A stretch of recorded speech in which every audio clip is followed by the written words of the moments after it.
Covering Nassau County tonight, a murder case that went unsolved for nearly 30 years has now been solved. Janet Robinson was killed in 1987 in Fernandina Beach, and as the years went on, the case remained cold. Well, several investigators tried to crack the case over the years, but were never able to devote the time to solve it.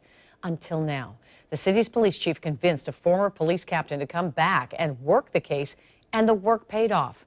Channel 4's Heather Lee sat down with that former captain. Heather, the big question is, who did it? Well, Mary, former Captain Jim Coe says the man who murdered 56-year-old Janet Marie Robinson was the police department's #1 suspect back in 1987, but the lack of DNA made it impossible to arrest him for the murder. His name was Jimmy Hall, and Coe believes if he had been arrested for the previous assaults before Robinson was found dead in her house, the murder could have been prevented.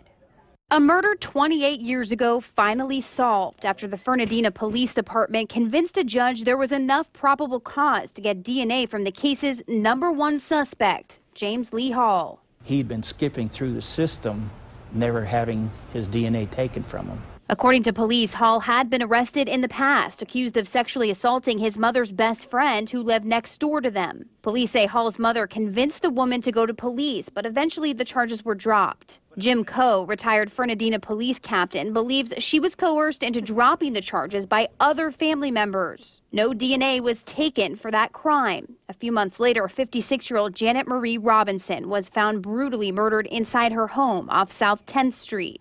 One man gave police the name of another man he says was the killer. That proved a false lead, and the attention turned back to Hall. He preyed on friends of his mother, so he would know them through his mother. He would do odd jobs around the houses of these people. In this particular case,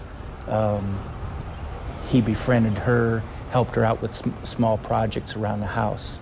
Witnesses told police right after the murder they saw Hall running from the home that night, and investigators even recovered DNA from Robinson's body. But because Hall had never given DNA in the past, they had no sample in the system for comparison. Hall died in 2000. 14 years later, they exhumed his body and finally took the DNA.